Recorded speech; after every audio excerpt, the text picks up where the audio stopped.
Assalamualaikum warahmatullahi wabarakatuh. Selamat malam. Salam sejahtera untuk kita semua. Kembali lagi saya Arman Coneng. Kali ini saya akan membuat video pembelajaran tentang badan usaha, khususnya tentang perseroan terbatas. Kalau kita berbicara tentang perseroan terbatas, maka yang menjadi rujukan utama kita adalah Undang-Undang Nomor 40 Tahun 2007 tentang perseroan terbatas, di mana undang-undang ini berlaku sejak diundangkan, yaitu pada tanggal 16 Agustus tahun 2007. Sebelumnya, Undang-Undang Nomor 40 Tahun 2007 ini adalah undang-undang yang menggantikan Undang-Undang Nomor 1 Tahun 1995 tentang perseroan terbatas. Jadi, sebelum ada Undang-Undang 40 tahun 2007, dulu kita merujuk kepada Undang-Undang 1 tahun 95. Tetapi dengan adanya perubahan, perkembangan, dan kondisi, serta dianggap bahwa Undang-Undang 1 tahun 95 sudah tidak lagi bisa mengakomodir kepentingan tentang perseroan terbatas dalam dunia bisnis, maka disahkanlah Undang-Undang Nomor 40 tahun 2007. Ketika kita berbicara tentang perseroan terbatas, maka kita harus clearkan dulu apa yang dimaksud dengan perseroan terbatas. PT atau perseroan terbatas adalah badan hukum yang merupakan persekutuan modal, didirikan berdasarkan perjanjian, melakukan kegiatan usaha dengan modal dasar yang seluruhnya terbagi dalam saham dan memenuhi persyaratan yang ditetapkan dalam undang-undang ini serta peraturan pelaksanaannya. Dari definisi perseroan terbatas yang saya terangkan tadi, maka ada beberapa kata yang menjadi petunjuk tentang perseroan terbatas, yaitu perseroan terbatas adalah badan hukum.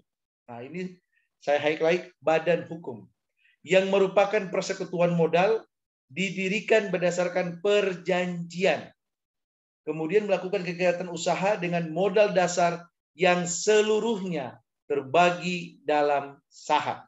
Jadi itu adalah kata-kata petunjuk yang ada dalam definisi perseroan terbatas. Perseroan terbatas yang merupakan badan usaha yang berbentuk badan hukum mempunyai ciri-ciri. Yang pertama, PT mempunyai harta kekayaan sendiri. Artinya bahwa harta kekayaan PT itu terpisah dengan harta kekayaan pemiliknya. Kemudian yang kedua, PT mempunyai tanggung jawab sendiri. Yang ketiga, PT tidak dapat bertindak sendiri. Kemudian dalam operasionalnya, PT terdiri dari organ-organ yang akan bertindak mewakili PT tersebut. Organ-organ tersebut terdiri dari orang perorangan yang cakap untuk bertindak di dalam hukum.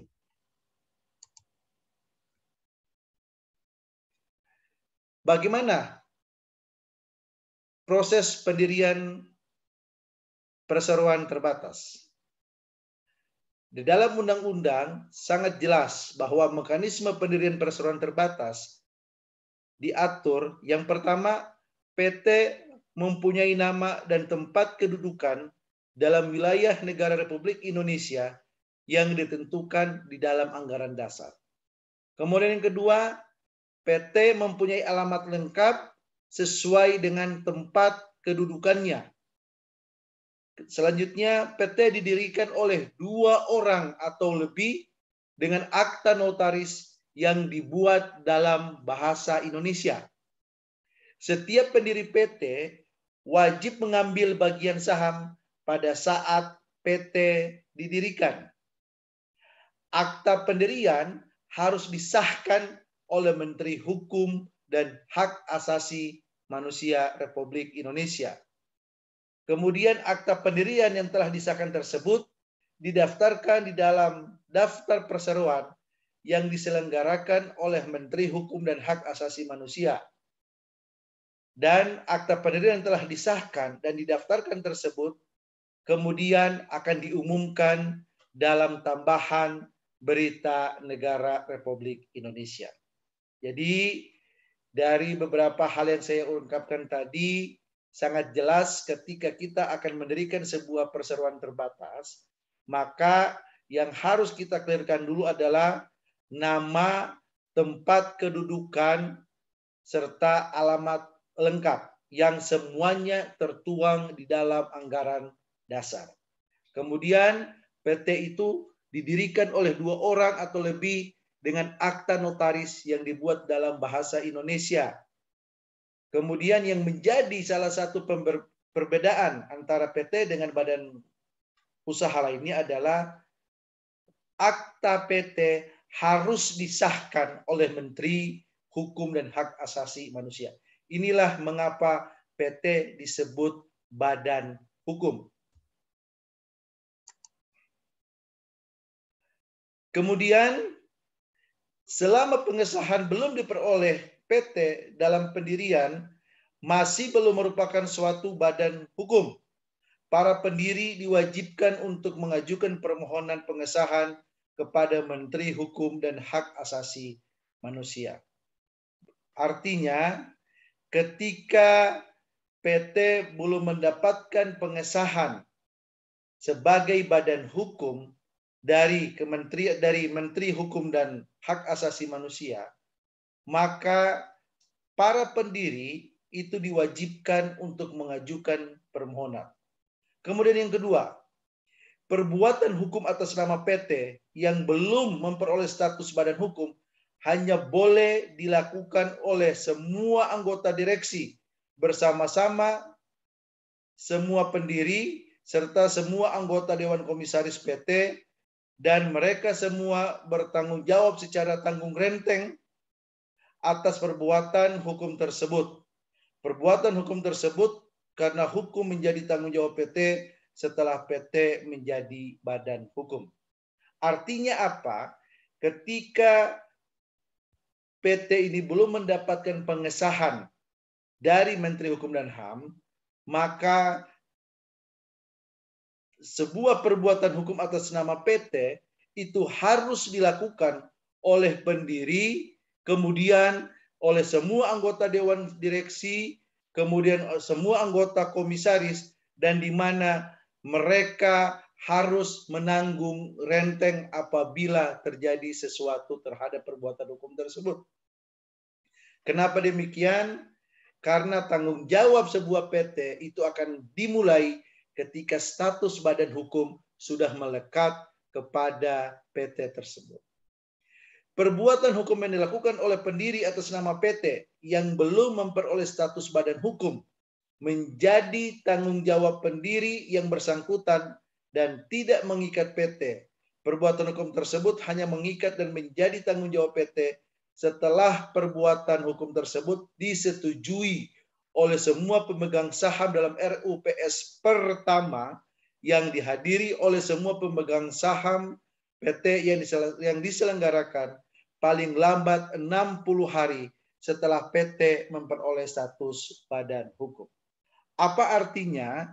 Bahwa ketika sebuah perbuatan hukum dilakukan oleh pendiri atas nama PT yang belum memperoleh status badan hukum, maka yang bertanggung jawab adalah tetap atas nama pendiri tersebut.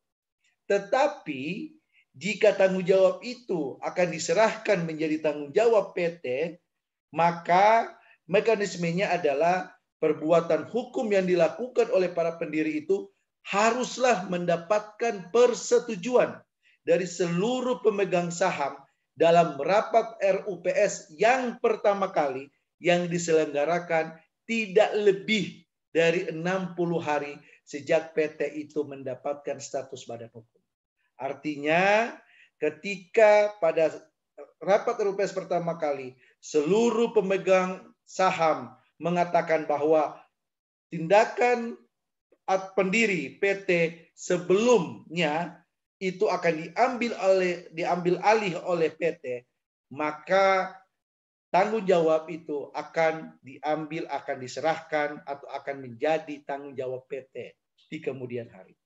Tetapi jika pada saat RUPS pertama kali tidak menyetujui tindakan para pendiri hukum, para pendiri perseroan terbatas sebelum PT ini mendapatkan status badan hukum, maka perbuatan hukum tersebut tetaplah menjadi tanggung jawab para pendiri PT. Dan PT tidak mempunyai tanggung jawab sama sekali. Jadi ini yang harus benar-benar di-clearkan, harus benar-benar dipahami kapan perusahaan itu mengambil alih sebuah tanggung jawab dan kapan perusahaan tidak mengambil alih sebuah tanggung jawab yang dilakukan oleh para pendiri PT sebelum PT memperoleh status badan hukum. Kemudian PT telah berbadan hukum setelah memperoleh pengesahan dari Menteri Hukum dan Hak Asasi Manusia. Sebelumnya saya sudah jelaskan bahwa salah satu yang membedakan PT dengan badan usaha lainnya adalah bahwa PT ini adalah badan usaha yang berbentuk badan hukum. Dan badan hukum itu disematkan dalam sebuah PT ketika setelah memperoleh pengesahan dari Menteri Hukum dan Hak Asasi Manusia. Status badan hukum PT diperoleh pada tanggal diterbitkannya keputusan Menteri Hukum dan Hak Asasi Manusia mengenai pengesahan badan hukum PT. Pendiri sebagai pemegang saham hanya bertanggung jawab sebatas modal yang dimasukkan ke dalam PT. Ini yang tadi saya jelaskan bahwa ada pemisahan kekayaan antara harta PT dan harta pendiri PT. Artinya pendiri sebagai pemegang saham hanya bertanggung jawab sebatas modal yang dimasukkan ke dalam PT. RUPS pertama kali diselenggarakan untuk pertama menerima semua perjanjian yang dibuat oleh pendiri atau orang lain yang ditugaskan pendiri dengan pihak ketiga. Tadi saya sudah terangkan bahwa ketika PT belum berbadan hukum, maka segala tindakan pendiri akan menjadi tanggung jawab PT ketika mendapatkan pengesahan dari seluruh pemegang saham pada rapat RUPS pertama kali paling lambat 60 hari setelah PT mendapatkan pengesahan badan hukum. Kemudian kedua, mengambil alih semua hak dan kewajiban yang timbul dari perjanjian yang dibuat oleh pendiri atau orang lain yang ditugaskan pendiri meskipun perjanjian tidak dilakukan atas nama PT. Masih sama penjelasannya tadi bahwa PT bisa mengambil seluruh tanggung jawab yang dilakukan oleh para pendiri walaupun saat itu tidak menggunakan nama PT. Tetapi karena untuk kepentingan PT, setelah PT berbadan hukum, maka RUPS pertama kali bisa mengambil alih semua tanggung jawab hak dan kewajiban itu dengan beralaskan pemikiran semua yang dilakukan oleh para pendiri itu adalah untuk kepentingan PT. Kemudian mengukuhkan secara tertulis semua perbuatan hukum yang dilakukan atas nama PT. Jadi sangat penting sekali peranan dari RUPS yang pertama kali diselenggarakan yang menurut ketentuannya harus diselenggarakan paling lambat 60 hari setelah PT berbadan hukum. Menteri Hukum dan Hak Asasi Manusia akan mengumumkan akta pendirian PT beserta keputusan Menteri Hukum dan Hak Asasi Manusia mengenai pengesahan Badan Hukum PT dalam tambahan Berita Negara Republik Indonesia. Pengumuman tersebut dilakukan oleh Menteri Hukum dan Hak Asasi Manusia dalam waktu paling lambat 14 hari terhitung sejak tanggal diterbitkannya keputusan Menteri Hukum dan Hak Asasi Manusia RI mengenai pengesahan Badan Hukum PT atau sejak diterimanya pemberitahuan oleh Menteri Hukum dan Hak Asasi Manusia. Kalau kita berbicara tentang akta pendirian perseroan terbatas, maka ada beberapa hal yang harus kita pahami. Akta pendirian PT harus memuat anggaran dasar dan keterangan lain yang berkaitan dengan pendirian PT. Keterangan lain tersebut memuat sekurang-kurangnya adalah nama lengkap, tempat, tanggal lahir, pekerjaan, tempat tinggal, dan kewarganegaraan pendiri perseorangan. Atau nama tempat, kedudukan, alamat lengkap, serta nomor dan tanggal keputusan menteri mengenai pengesahan badan hukum dari pendiri PT. Jadi ada PT yang didirikan oleh perseorangan, ada juga PT yang didirikan oleh badan hukum lainnya. Kemudian nama lengkap, tempat dan tanggal lahir, pekerjaan, tempat tinggal, dan kewarganegaraan anggota direksi yang pertama kali diangkat.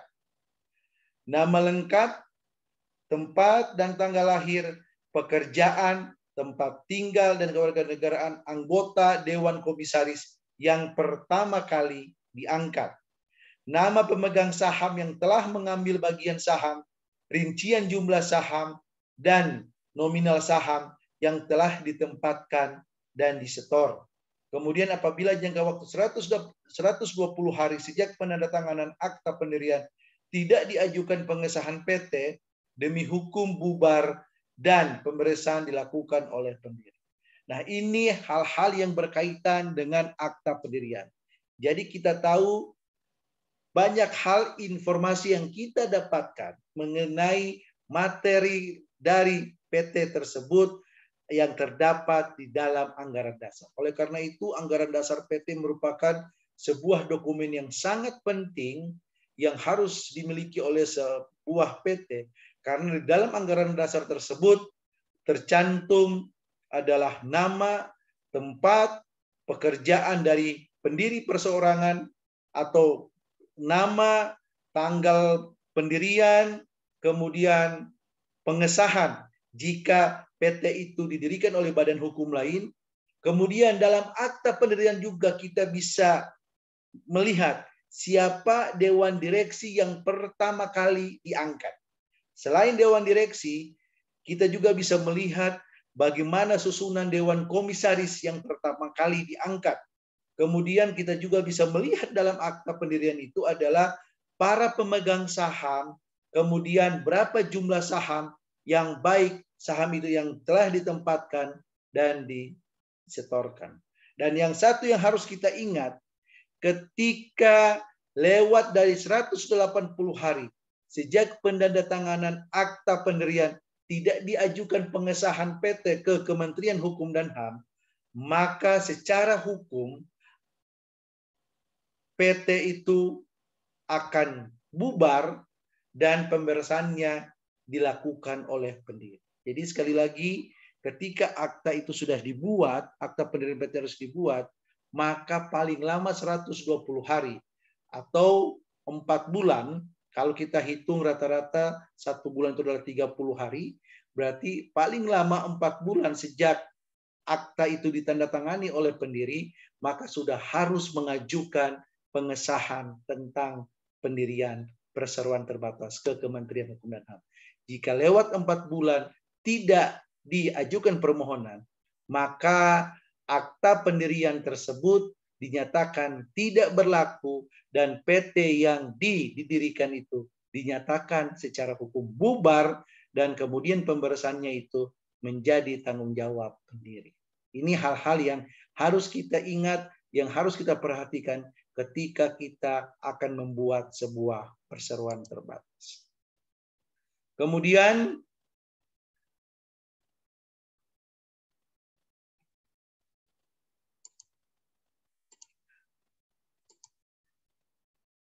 kalau kita berbicara tentang nama perseroan terbatas, maka ada beberapa hal yang harus kita pahami terlebih dahulu.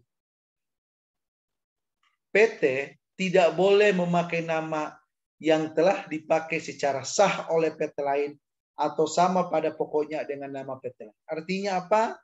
Bahwa tidak boleh ada kesamaan nama antara PT satu dengan PT yang lain. Kemudian nama PT bertentangan dengan ketertiban umum dan atau kesusilaan. Artinya apa? Bahwa nama PT yang kita ambil, yang akan nantinya kita cantumkan dalam akta pendirian, tidak boleh nama itu bertentangan dengan ketertiban umum atau bertentangan dengan kesusilaan.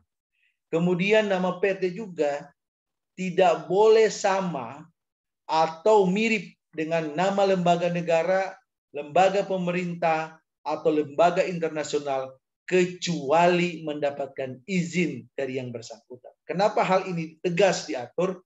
Karena jangan sampai ketika satu PT namanya mirip dengan lembaga negara atau satu PT mirip dengan lembaga pemerintahan atau lembaga internasional dan kemudian hal itu dibiarkan saja, dikhawatirkan perbuatan-perbuatan yang menyimpang yang dilakukan oleh PT tersebut bisa memberikan nama buruk atau bisa membuat nama baik dari lembaga negara atau lembaga pemerintahan atau lembaga internasional yang namanya dicatut dalam sebagai nama sebuah PT itu menjadi tidak baik. Dan ini yang perlu dihindari, makanya ditegaskan bahwa nama PT tidak boleh sama dengan nama lembaga. Misal contoh, kita bikin nama PT Mahkamah Konstitusi atau kita bikin PT Dewan Perwakilan Rakyat. Nah, ini jelas-jelas menurut undang-undang nama PT seperti ini tidak boleh. Pengecualiannya, kecuali ketika kita mau mengambil nama yang mirip dengan lembaga negara atau lembaga pemerintahan atau lembaga internasional, kita sudah mendapatkan izin dari lembaga-lembaga tersebut. Artinya ketika lembaga-lembaga yang dimaksud memberikan izin, berarti mereka sudah bisa melihat bahwa PT ini sanggup atau mampu menjaga nama baik lembaganya. Tetapi bagi saya belum pernah mendengar ada nama PT yang sama persis atau mirip dengan lembaga negara, karena bagi saya tidak gampang untuk mendapatkan izin.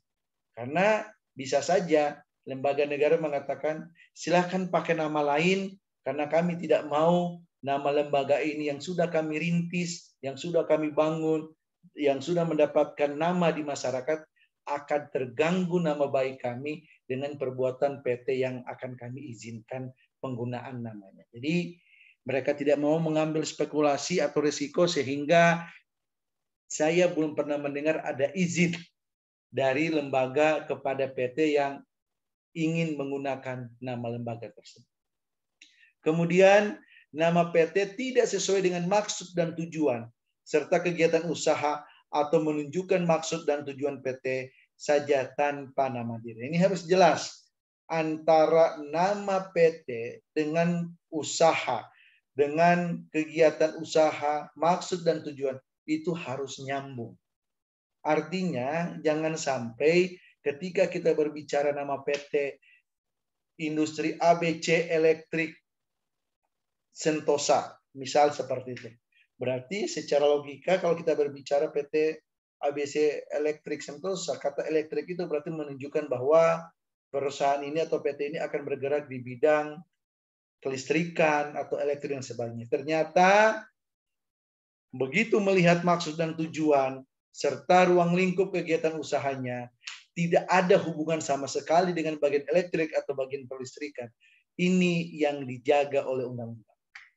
Kesimpulannya apa? Antara nama, tujuan, ruang lingkup usaha itu harus sinkron, harus menggambarkan sesuatu yang sangat berhubungan erat. Kemudian PT juga tidak boleh terdiri dari angka atau rangkaian angka, huruf atau rangkaian huruf yang tidak membentuk kata. Kita tahu banyak nama PT, misal kalau kita ambil yang BUMN, PT Pertamina atau PT Telkom Indonesia. Artinya ada rangkaian kata atau rangkaian huruf itu membentuk sebuah kata yang baku.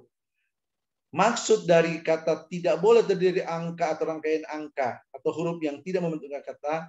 Contoh misal PT MSI. Kalau itu singkatan tidak masalah.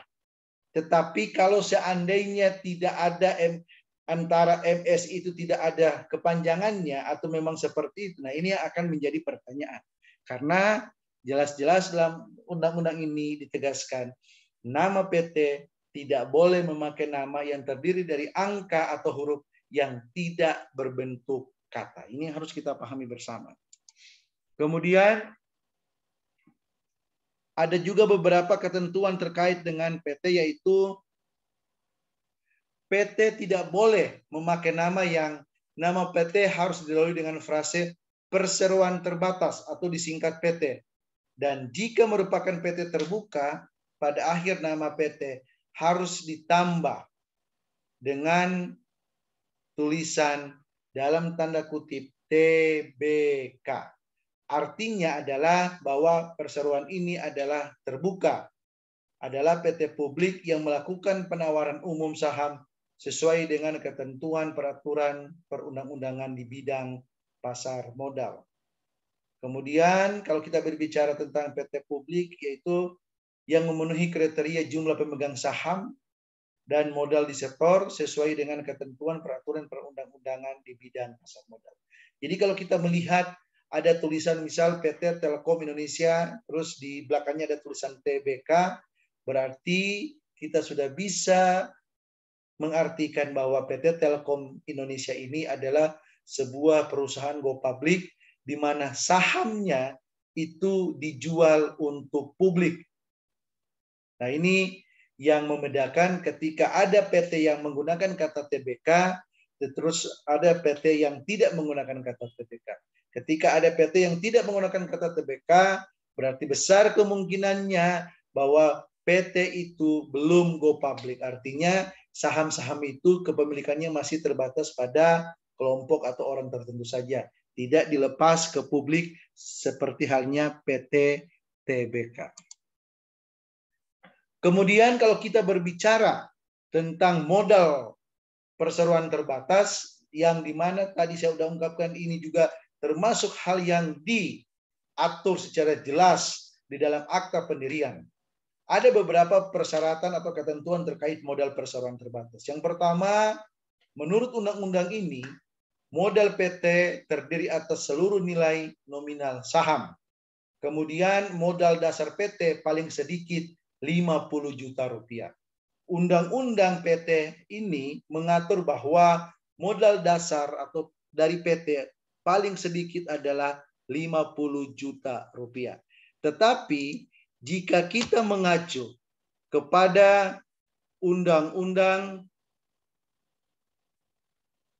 Cipta Kerja, yaitu Undang-Undang Nomor 11 Tahun 2020 tentang Cipta Kerja, yang mengubah pasal 32 Undang-Undang PT yang mengatur bahwa dalam Undang-Undang Cipta Kerja mengatur perseroan wajib memiliki modal dasar perseroan. Kemudian besaran modal dasar perseroan sebagaimana dimaksud pada ayat 1 ditentukan berdasarkan keputusan pendiri perseroan.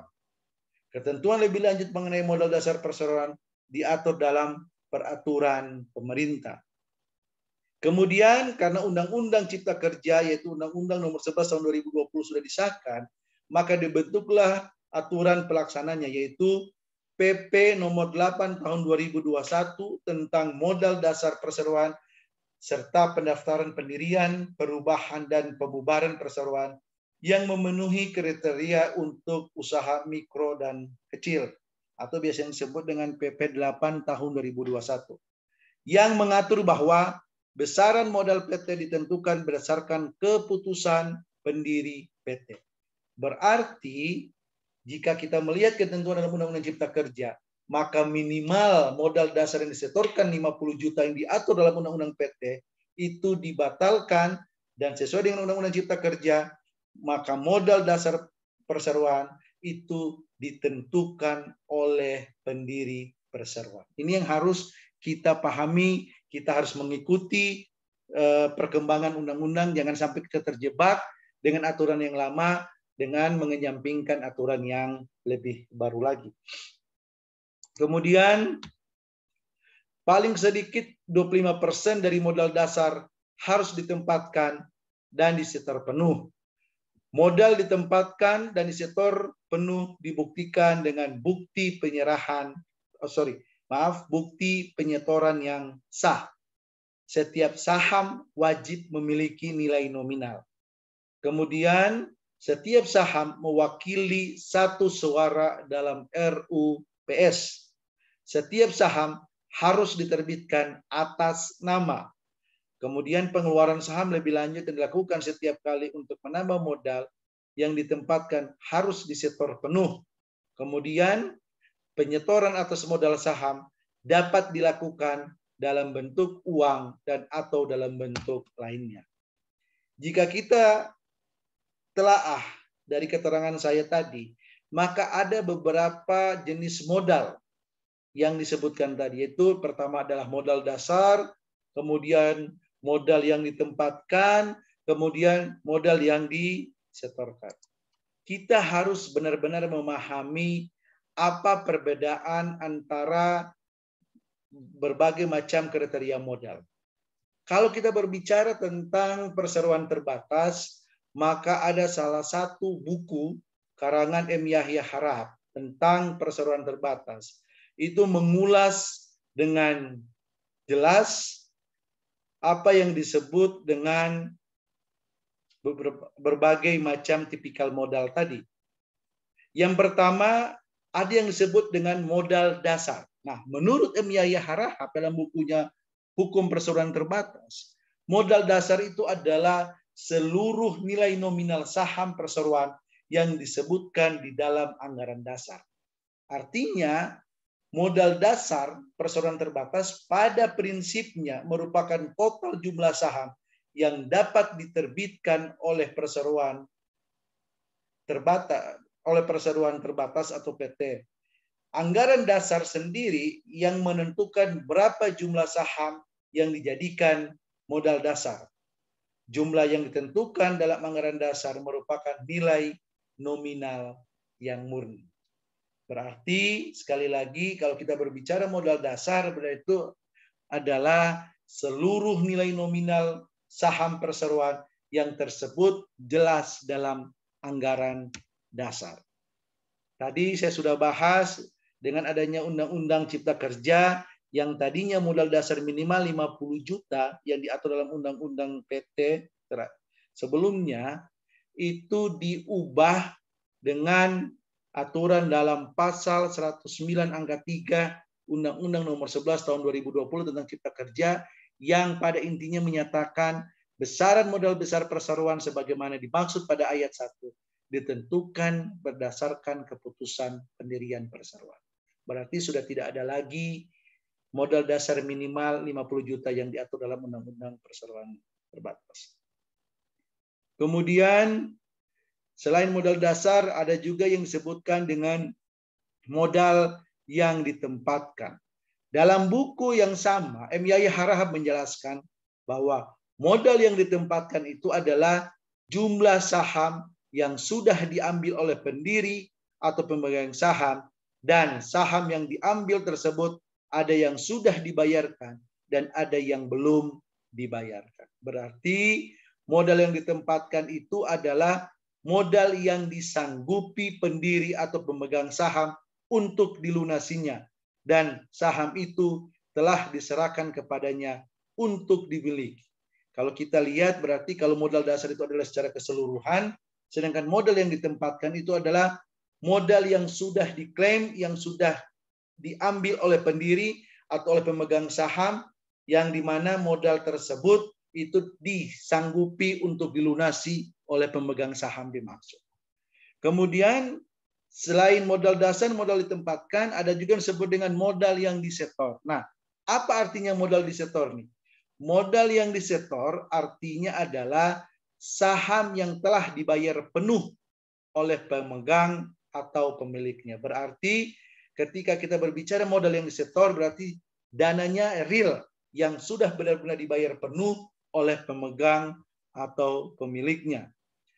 Dan yang harus kita pahami bersama bahwa dari modal dasar yang dijelaskan tadi, yaitu modal secara keseluruhan yang tercatat dalam anggaran dasar, maka minimal 25% dari modal dasar itu harus ditempatkan dan disetor penuh yang dibuktikan dengan bukti penyetoran yang sah. Jadi sekali lagi kita ingat dari modal dasar yang dijelaskan dalam anggaran dasar, harus minimal 25% modal dasar itu harus ditempatkan dan harus bisa terpenuh. Dan hal tersebut harus dibuktikan melalui bukti penyetoran yang sah.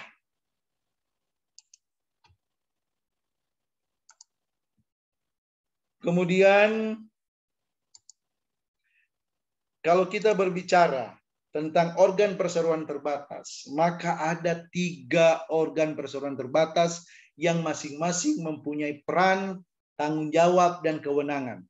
Yang pertama adalah yang tertinggi organ perseroan terbatas adalah Rapat Umum Pemegang Saham, yang merupakan organ tertinggi yang dapat mengeluarkan berbagai macam kebijakan terkait dengan keberlangsungan PT. Kemudian kedua, organ direksi, dan yang ketiga adalah Dewan Komisaris. Jadi ketiga organ perseroan terbatas ini, baik RUPS, direksi, Dewan Komisaris, masing-masing mempunyai tugas, fungsi, kewenangan, dan tanggung jawab masing-masing. Kalau kita berbicara tentang RUPS, maka tadi saya mengatakan RUPS adalah organ PT yang mempunyai wewenang yang tidak diberikan kepada direksi dan juga tidak diberikan kepada Dewan Komisaris dalam batas ditentukan dalam Undang-Undang 40 tahun 2007 tentang perseroan terbatas atau anggaran dasar. RUPS terdiri dari RUPS tahunan yang merupakan RUPS wajib diadakan dalam rangka paling lambat 6 bulan setelah tahun buku berakhir. Kemudian ada RUPS lainnya yang diadakan setiap waktu berdasarkan kebutuhan untuk kepentingan PT. Artinya ada rapat-rapat umum pemegang saham yang sudah dijadwalkan secara rutin. Kemudian ada yang disebut dengan rapat umum pemegang saham luar biasa, RUPS luar biasa, yang dilaksanakan ketika ada sesuatu hal yang urgent atau sesuatu hal yang sangat penting yang harus segera diambil keputusan melalui rapat umum pemegang saham. Jadi kapan RUPS luar biasa dilaksanakan? Ketika terjadi sesuatu hal yang urgent yang harus segera mendapatkan keputusan secepatnya.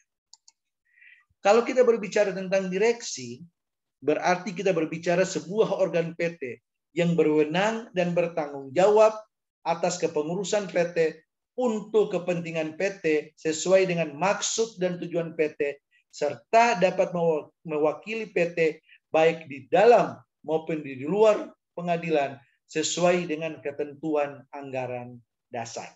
Jadi sekali lagi, PT direksi ini adalah organ PT yang berwenang dan bertanggung jawab untuk mengurus secara komprehensif tentang kepengurusan PT untuk dan atas nama kepentingan PT sesuai dengan maksud dan tujuan PT, dan direksi ini dapat mewakili PT baik di dalam maupun di luar pengadilan sesuai dengan ketentuan anggaran dasar. Kemudian untuk pertama kali pengangkatan anggota direksi dilakukan oleh pendiri dalam akta pendirian. Untuk selanjutnya anggota direksi diangkat oleh RUPS. Direksi PT terdiri dari 1 orang anggota direksi atau lebih. Jadi sekali lagi, kalau kita berbicara tentang direksi, berarti berbicara sebuah organ yang dia bertanggung jawab penuh dalam sistem manajemen dan operasional maupun pengelolaan PT. Organ ini diberikan kewenangan berdasarkan anggaran dasar untuk menjalankan, untuk mengembangkan, dan untuk melebarkan sayap PT. Karena dari 3 organ tadi, maka direksi inilah yang diberikan kewenangan untuk melakukan kegiatan-kegiatan operasional, manajemen, untuk sesuai dengan maksud dan tujuan PT. Nah, apa tanggung jawab PT? Dalam hal laporan keuangan yang disediakan ternyata tidak benar dan atau menyesatkan, maka anggota direksi secara tanggung renteng bertanggung jawab terhadap pihak yang dirugikan. Artinya, ketika diberikan keleluasaan atau diberikan kekuasaan untuk menjalankan roda perseroan terbatas atau PT, dan kemudian terjadi hal-hal yang menyimpang, atau dalam hal laporan keuangan yang disediakan ternyata tidak benar atau menyesatkan, maka anggota direksi yang ada bertanggung jawab secara renteng terhadap pihak yang dirugikan. Artinya PT dapat membebaskan kewajiban untuk mempertanggungjawabkan apa-apa yang dilakukan oleh anggota direksi secara melawan hukum. Kemudian, setiap anggota direksi bertanggung jawab secara penuh, secara pribadi atas kerugian PT apabila yang bersangkutan bersalah atau lalai menjalankan tugasnya. Nah, ini hampir mirip dengan pernyataan di atas tadi, bahwa ketika direksi melakukan kesalahan dalam hal memanage atau dalam hal manajemen perusahaan dan kesalahan itu dapat dibuktikan, maka anggota direksi itu bertanggung jawab secara pribadi atas kerugian PT yang kemudian yang menyebabkan PT itu mengalami kerugian. Jadi kalau kita lihat seorang direksi yang diangkat oleh rapat umum pemegang saham, dia harus memberikan sebuah kinerja yang baik, dan ketika dia melakukan hal-hal di luar ketentuan yang ada, maka tanggung jawab dari kesalahan itu bisa ditanggung sendiri atau bisa dipertanggungjawabkan secara pribadi oleh direksi yang bersangkutan. Oleh karena itu, seorang direksi harus benar-benar yang mampu menjalankan roda operasional, roda manajemen dari perseroan terbatas, dan dia harus tahu mana yang bisa dilakukan dan mana yang tidak boleh dilakukan. Ketika dia salah mengambil sebuah keputusan dan kemudian kesalahan itu dapat dibuktikan adalah terkait dengan tanggung jawab personal, atau kesalahan itu ditimbulkan oleh pemikiran pribadi yang tidak sesuai dengan koridor yang ada, maka direksi tersebut bisa ditarik kepentingannya secara individual. Artinya dia bertanggung jawab secara penuh, bertanggung jawab secara pribadi atas kesalahan yang dilakukan. Dan PT bisa dibebaskan dari kesalahan itu. Dalam hal direksi terdiri dari 2 anggota, direksi atau lebih bertanggung jawab tersebut, maka tanggung jawab tersebut berlaku secara tanggung renteng. Artinya jika kesalahan itu dilakukan lebih dari 1 orang direksi, atau direksi itu terdiri 2 anggota atau lebih, maka kesalahan itu dibebankan secara tanggung jawab, secara renteng oleh anggota-anggota direksi yang ada. Artinya tanggung jawab tersebut dibagi secara renteng terhadap anggota direksi yang ada.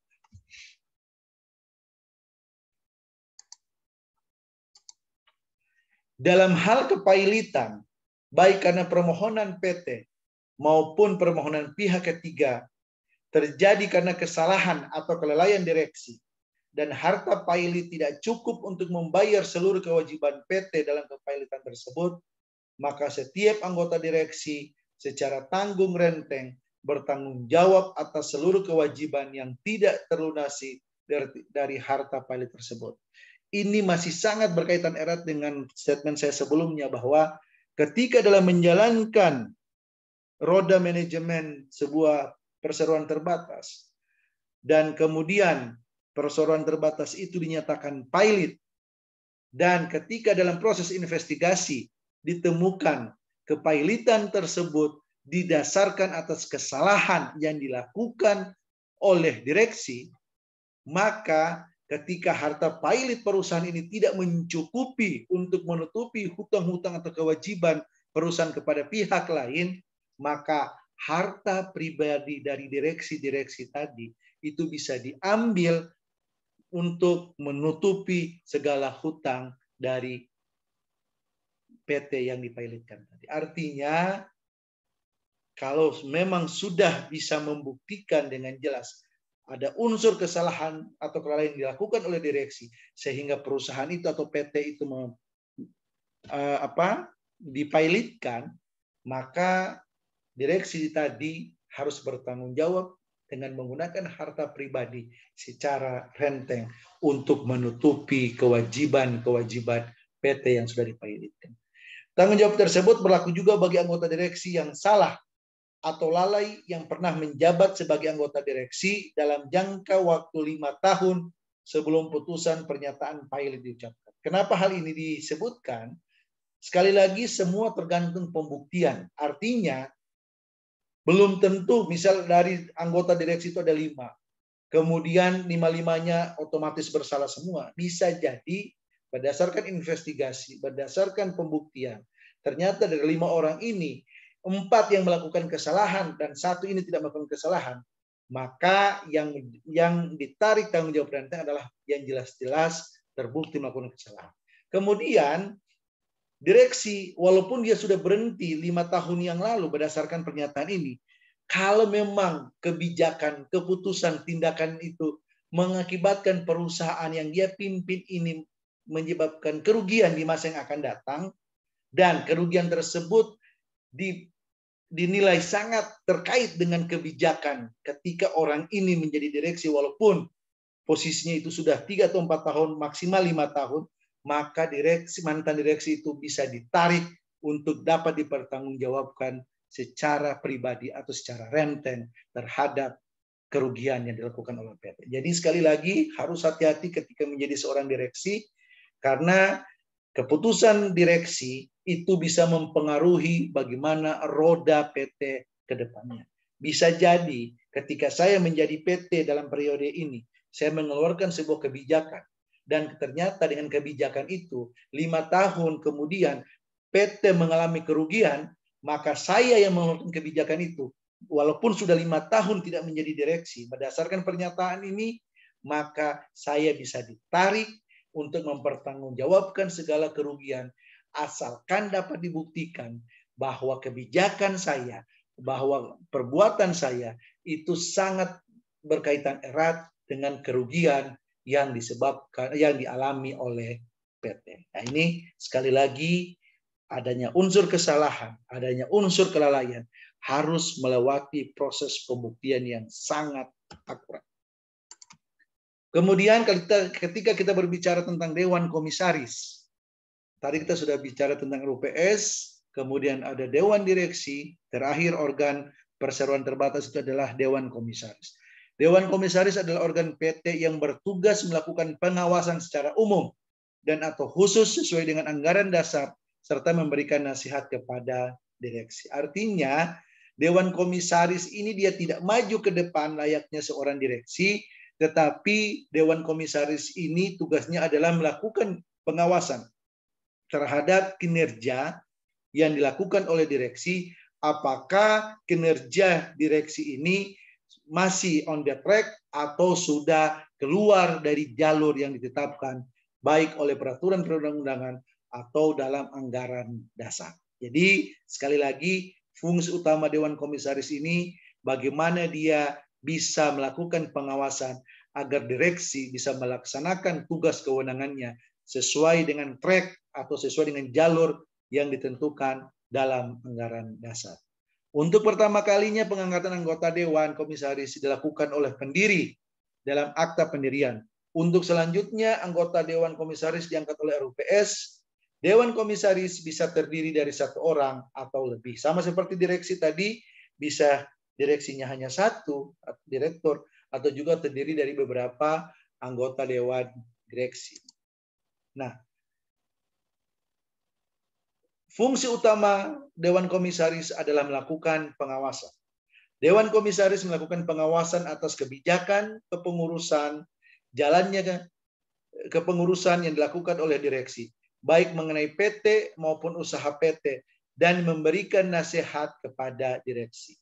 Setiap anggota Dewan Komisaris wajib dengan itikat baik, kehati-hatian, dan bertanggung jawab dalam menjalankan tugas pengawasan dan pemberian nasihat kepada direksi untuk kepentingan PT sesuai dengan maksud dan tujuan PT. Jadi sekali lagi, fungsi utama komisaris itu adalah melakukan pengawasan atas kebijakan dan atas kepengurusan yang dilakukan oleh direksi terhadap sebuah PT. Pengawasan itu bisa lakukan melalui nasihat-nasihat yang diberikan kepada direksi sebelum direksi mengambil sebuah kebijakan, atau ketika direksi menjalankan sebuah kebijakan dalam hal kepengurusan PT, maka tanggung jawab komisaris selalu mengawasi, baik dalam bentuk pengawasan secara internal maupun pengawasan dengan cara memberikan nasihat-nasihat kepada direksi. Kemudian kalau kita berbicara tentang kewajiban Dewan Komisaris mempunyai kewajiban membuat risalah rapat Dewan Komisaris dan menyimpan salinannya. Melaporkan kepada PT mengenai kepemilikan sahamnya dan atau keluarganya kepada PT tersebut, dan PT memberikan laporan tentang tugas pengawasan yang telah dilakukan selama tahun buku yang baru atau yang lampau kepada RUPS. Apabila dalam anggaran dasar ditetapkan pemberian wewenang kepada Dewan Komisaris untuk memberikan persetujuan atau bantuan kepada direksi dalam melakukan perbuatan hukum tertentu, maka Dewan Komisaris berkewajiban untuk memberikan persetujuan atau bantuan kepada direksi dalam melakukan perbuatan hukum tertentu tersebut. Jadi ketika direksi membutuhkan persetujuan, ketika direksi membutuhkan bantuan kepada Dewan Komisaris, maka Dewan Komisaris dengan segala kewenangan yang dimiliki wajib memberikan bantuan, wajib memberikan persetujuan jika apa yang dikehendaki oleh direksi atau yang diinginkan oleh direksi itu sesuai dengan maksud dan tujuan serta terkait dengan kepentingan PT. Di luar kepentingan PT, maka Dewan Komisaris bisa menolak persetujuan ataupun tidak membantu Dewan Direksi. Sekali lagi, Dewan Komisaris melakukan bentuk pengawasan, memberikan persetujuan atau memberikan bantuan ketika Dewan Direksi dianggap masih sesuai dengan maksud, tujuan, dan kepentingan PT. Selain organ PT tadi, maka dalam perseroan terbatas juga ada beberapa hal yang harus kita pahami. Yang pertama adalah bahwa ketika kita berbicara perseroan, maka ada hal yang terkait dengan masalah corporate social responsibility. Nah, apa sih yang dimaksud dengan corporate social responsibility atau disingkat CSR? CSR ini diatur dalam pasal 74 Undang-Undang 40 tahun 2007 tentang perseroan terbatas. Tanggung jawab sosial dan lingkungan adalah komitmen PT untuk berperan serta dalam pembangunan ekonomi berkelanjutan guna meningkatkan kualitas kehidupan dan lingkungan yang bermanfaat baik bagi PT sendiri, komunitas setempat maupun masyarakat pada umumnya. PT yang menjalankan kegiatan usahanya di bidang dan atau berkaitan dengan sumber daya alam wajib melaksanakan tanggung jawab sosial dan lingkungan atau CSR. Dan ketentuan ini bertujuan untuk tetap menciptakan hubungan PT yang serasi, seimbang, dan sesuai dengan lingkungan, nilai, norma, dan budaya masyarakat setempat. Artinya, jika PT itu berkaitan dengan pengelolaan sumber daya alam, atau kegiatannya itu mempengaruhi sumber daya alam, maka PT itu wajib mengambil bagian dalam melaksanakan corporate social responsibility atau CSR, atau yang diartikan sebagai tanggung jawab sosial dan lingkungan. Yang dimaksud dengan PT yang menjalankan kegiatan usaha di bidang sumber daya alam adalah PT yang kegiatan usahanya mengelola dan memanfaatkan sumber daya alam. Sedangkan yang dimaksud dengan PT yang menjalankan kegiatan yang usahanya berkaitan dengan sumber daya alam adalah PT yang tidak mengelola dan tidak memanfaatkan sumber daya alam, tetapi kegiatan usahanya berdampak pada fungsi kemampuan sumber daya alam. Nah, berdasarkan undang-undang PT ini, dua perusahaan yang dikatakan adalah PT yang menjalankan kegiatan usahanya di bidang sumber daya alam dan PT yang menjalankan kegiatan usahanya yang berkaitan dengan sumber daya alam, inilah PT-PT yang wajib melaksanakan CSR. Tanggung jawab sosial dan lingkungan atau CSR merupakan kewajiban PT yang dianggarkan dan diperhitungkan sebagai biaya PT yang pelaksanaannya dilakukan dengan memperhatikan kepatutan dan kewajaran. Artinya ketika dalam mengelola PT, maka di dalamnya sudah ada anggaran khusus yang dibebankan untuk menjalankan CSR atau tanggung jawab sosial dan lingkungan. PT yang tidak melaksanakan kewajiban sebagaimana tersebut di atas dikenai sanksi sesuai dengan ketentuan peraturan perundang-undangan. Nah, kalau kita berbicara di Undang-Undang 40 tahun 2007 tentang perseroan terbatas, tidak jelas sanksi apa yang akan diberikan ketika seorang atau sebuah PT yang diwajibkan untuk melakukan CSR, tapi ternyata dalam implementasinya tidak melakukan CSR. Dalam Undang-Undang Perseroan Terbatas tidak disebutkan dengan jelas sanksinya, tetapi sanksi-sanksi tersebut diuraikan dalam Peraturan Pemerintah Nomor 47 Tahun 2012 tentang tanggung jawab sosial dan lingkungan perseroan terbatas. Kalau kita lihat di luar Undang-Undang Perseroan Terbatas, ada juga aturan yang mengatur tentang sanksi PT yang tidak melakukan CSR, yaitu Undang-Undang Penanaman Modal. Di situ dikatakan dengan jelas dalam Undang-Undang Penanaman Modal, ketika perusahaan atau perseroan tidak melaksanakan CSR, maka sanksi administratifnya pertama diberikan peringatan tertulis, kemudian yang kedua pembatasan kegiatan usaha, yang ketiga pembekuan kegiatan usaha dan atau fasilitas penanaman modal, atau yang keempat adalah yang paling ekstrim, pencabutan kegiatan usaha dan atau fasilitas penanaman modal. Tadi saya sudah jelaskan, dalam Undang-Undang PT ketentuan sanksi bagi perseroan tidak melaksanakan kewajiban CSR tidak diatur secara spesifik, melainkan diserahkan dan dikenai sanksi sesuai dengan hukum dan peraturan perundang-undangan terkait, yaitu dikenal dalam bentuk sanksi yang diatur dalam peraturan perundang-undangan. Ketentuan lebih lanjut diatur dalam PP nomor 47 tahun 2012 tentang tanggung jawab sosial dan lingkungan perseroan terbatas. Kalau kita lihat, ada beberapa perusahaan besar yang dengan konsisten melaksanakan program CSR-nya, bahkan sudah dikatakan sudah mendarah daging. Kita tahu bersama PT Jarum. Salah satu bentuk CSR-nya adalah bagaimana pola pembinaan calon-calon atlet bulu tangkis yang banyak memberikan prestasi bagi Indonesia. Setahu saya, itu adalah salah satu bentuk kepedulian CSR dari PT Jarum. Kemudian ada beberapa perusahaan juga, Pertamina, kemudian Telkom yang CSR-nya juga sangat kita rasakan.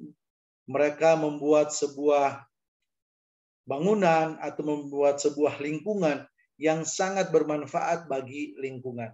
Kita tahu ada beberapa di kota Bandung, bangunan atau taman atau apa tempat-tempat yang mempunyai tujuan yang baik, maksud yang baik. Di situ ditulis taman ini atau tempat ini adalah CSR dari PT bla bla bla bla. Kalau kita jalan-jalan di kota Bandung, ada beberapa tempat atau objek yang sangat jelas tulisannya seperti itu. Itu menunjukkan bahwa ada kepedulian dari perusahaan atau dari perseroan terhadap pelaksanaan dari CSR sebagai bentuk tanggung jawab sosial dan lingkungan.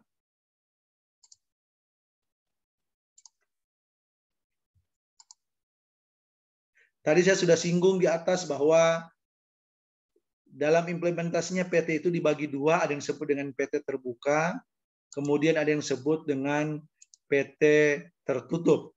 Perbedaannya adalah kalau PT tertutup saham-sahamnya itu dijual hanya dalam komunitas tertentu saja atau dalam golongan tertentu saja, dan itu tidak diserahkan kepada publik. Tetapi ketika berbicara tentang PT terbuka, maka yang modal sahamnya itu telah memenuhi syarat di mana saham-sahamnya itu dipegang oleh banyak orang atau saham-sahamnya itu sengaja dijual lepas kepada publik.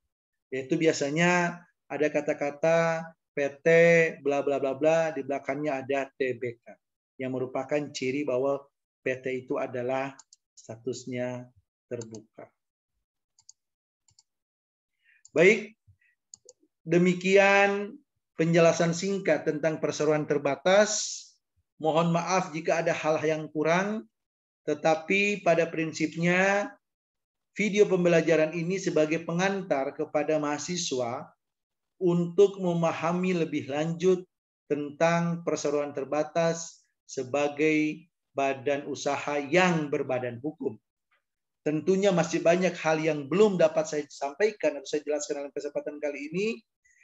Diperlukan sebuah usaha yang keras bagi adik-adik mahasiswa untuk dapat memahami tentang perseroan terbatas dari berbagai macam referensi, dari berbagai macam sumber, sehingga pengetahuan tentang perseroan terbatas bisa berkembang, dan ini tentu menjadi modal adik-adik sekalian ketika lulus nanti menjadi seorang pengusaha. Maka pengusaha itu adalah mengerti tentang hukum, mengerti tentang aturan. Dan ketika pengusaha mengerti tentang hukum, aturan, mengetahui tentang hukum perjanjian dan sebagainya, maka bisa dipastikan pengusaha itu akan lebih maju dibandingkan dengan pengusaha-pengusaha yang tidak memahami tentang konsep badan usaha, konsep perjanjian, dan konsep hukum bisnis lainnya. Jadi sekali lagi, silahkan menambah referensi dari berbagai macam sumber terkait dengan pengetahuan tentang PT. Sekali lagi, mohon maaf jika ada kekurangan. Selamat malam. Assalamualaikum warahmatullahi wabarakatuh.